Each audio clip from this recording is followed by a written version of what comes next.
सुरेशराव सोलाट, विकास पडवळ उपसरपंच, प्रदीप डोके, बाबाजी चास्कर, शीतलताई आवटे, जयश्रीताई दहितुले, प्राचार्य एस.के. काळे, सर्व उपस्थित विद्यार्थी मित्रांनो,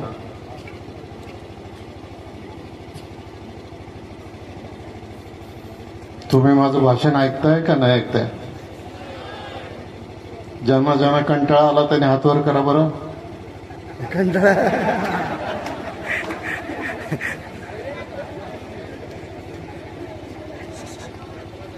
मग आता तुम्हाला कोणालाही कंटाळा आला नाही आणि मी काही जास्त वेळ बोलणार नाही, कारण तुम्हाला बॅटिंग आणि बॉलिंग बघायची.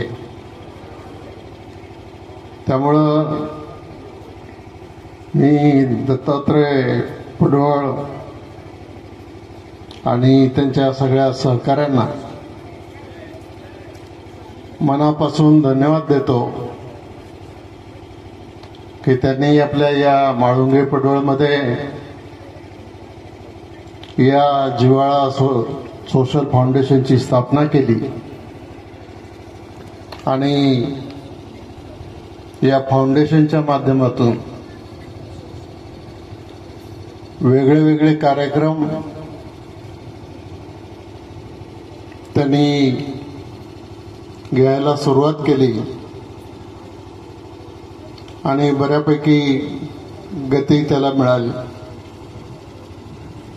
तसं पाहिलं तर माझ्या दृष्टीनं हे म्हाळुंगे गाव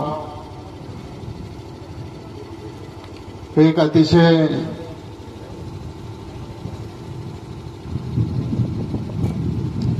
नेतृत्वाचं गाव म्हटलं तरी चालेल, कारण देशाच्या स्वातंत्र्यासाठी हुतात्मा बाबू गेनोंनी आपलं बलिदान केलं. स्वर्गीय अण्णासाहेब आवटे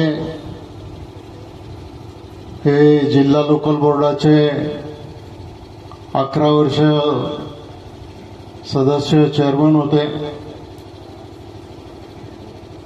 अण्णासाहेब आवटे या तालुक्याचे पहिले आमदार. त्याचबरोबर अण्णासाहेब गेल्यानंतर त्यांच्या पत्नी वेणुताई आवटे या देखील काही काळ आमदार राहिल्या. आपल्या सगळ्यांच्याकडून त्यांचा उल्लेख राहून जातो आणि त्यावेळेला त्यांना बिनविरोध या तालुक्यामधून निवडून दिलं होतं. आणि आता पाहिलं तर आज मग आमचे चास्कर असतील, प्रवीण पडवळ असतील, मनोहर चास्कर असतील, आणखी खूप अधिकाऱ्यांची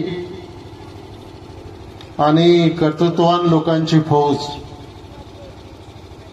या म्हाळुंग्यामधून उभी राहिलेली आहे. एखाद्या मातीचा गुणधर्म असतो आणि त्याच्यातूनच हे सगळं पुढं घडत असतं. पण त्याच्यासाठी आई वडील प्रयत्न करतातच, पण मुलांना देखील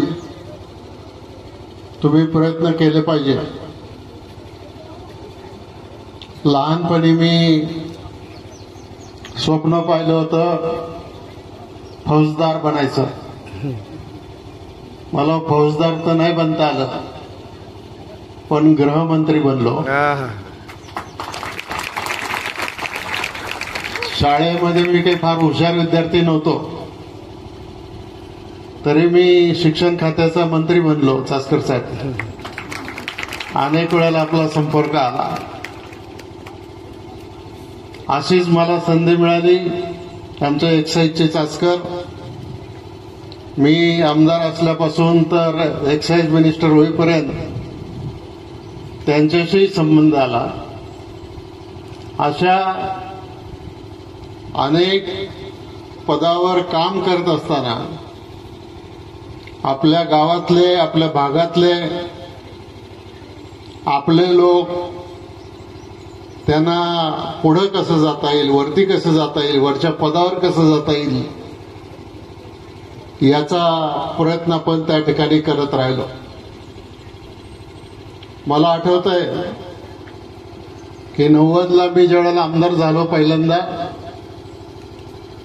त्यावेळेला म्हाळुंगे पडवळमध्ये आजच्यासारखी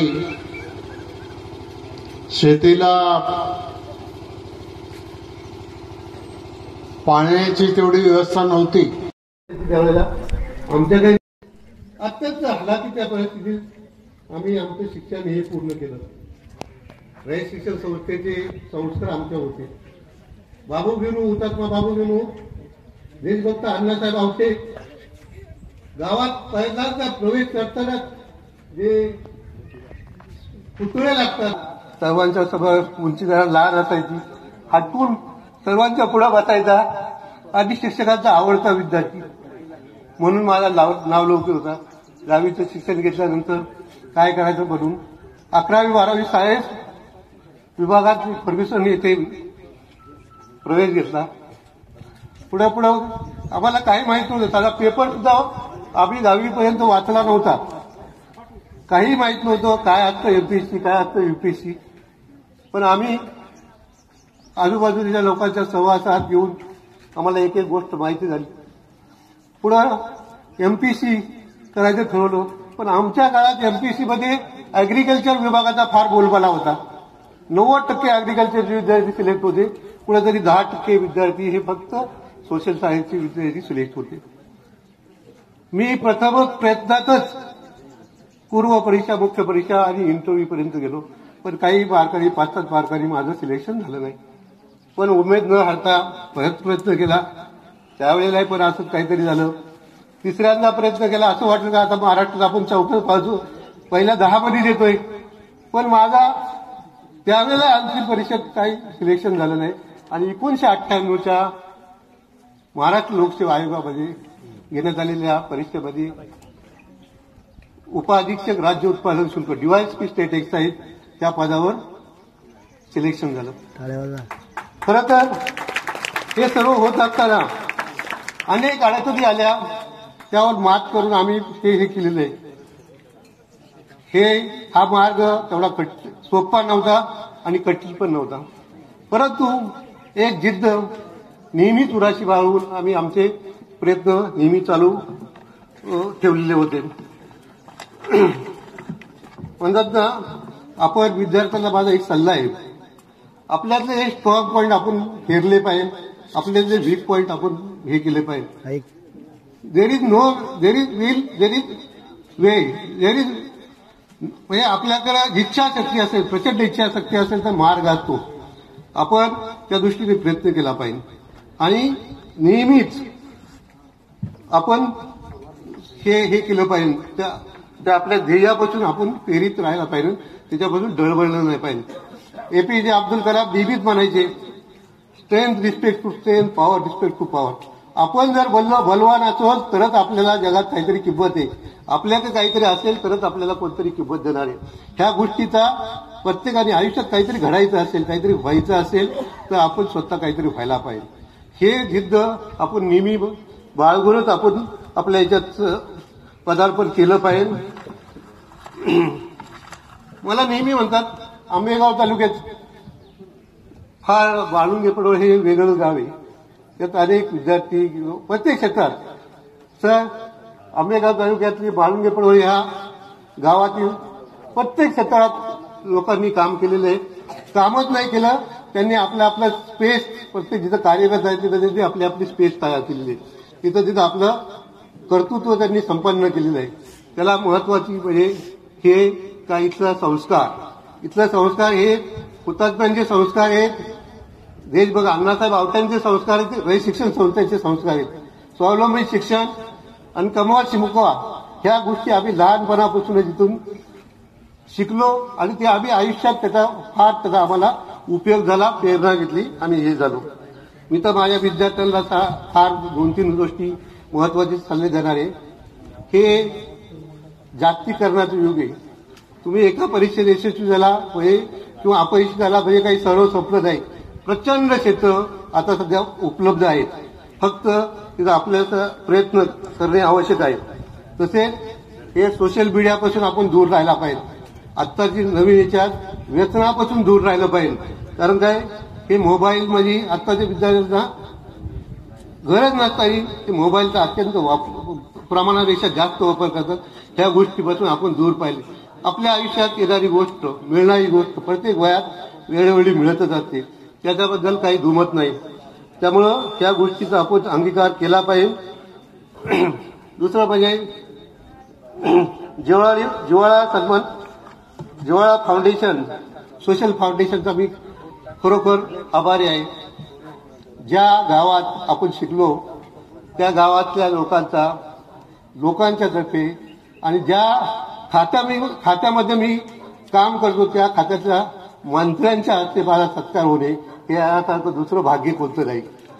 तर हा सत्कार माझा एकट्याचा नसून गावातील प्रत्येक नागरिक आहे. न्यायात आणण्यात ज्या व्यक्तींनी माझ्या घडण्यात त्याचा हातभार आहे त्या सर्वांचा सन्मान आहे.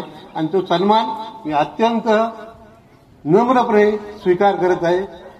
आणि सर, मला ही संधी दिली सोशल फाउंडेशनतर्फे आणि आपण आपला वेळात वेळ काढून खरोखर हजर झाला, यासारखं भाग्य मी मला स्वतःला दुसरं कोणतंही समजत नाही. तसेच सर, सोशल फाउंडेशन, जिव्हाळा सोशल फाउंडेशन हे एक सामाजिक, आर्थिक, सांस्कृतिक अनेक क्षेत्रात ते काम करते. सर, यांची फार थोड्या माफक अपेक्षा आहेत.